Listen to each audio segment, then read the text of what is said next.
انت منطط الحمار اللي لا خينا قالك ارتكازا للجنجويد. قلت له كدي طوال ها خينا سين وجيم وجاي من وين وماشي لا وين. قلت له ما جاهزية أنا والله مجرد مواطن ما عندي إيش. قالوا لي اوعى تكون فلول ولا كيزان ولا جلابي. قلت له ما فينا أنا غير الحمار اللي لده والجلابية اللي تدي ده أنا ما عندي إيش.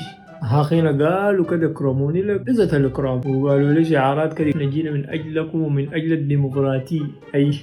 جابوا لي لك كده الشوالة اللي للقرع وهم شي أخينا جابوا لي برسيم قالوا لي الحمار اللتك والله هذا والله فرحت الحمار ده فرح. أنا قلت أخوانا جايزين دي غيروهم ولا شنو ده ما الكلام اللي بيقولوا عنهم والله الناس دول كويسين أخي بس بقول كده اقتل لك ملف أشوف لك الجايزية اللي ما بيغبوني. أول شي أخينا نزلوني من الحمار التي وقالوا شوال القرع الليلو. أخينا هم ماشيين كده قلت لهم جاهزية وين الديمقراطية اللي قلتوها. واحد قال لي انت قاعد نفسك لوشي.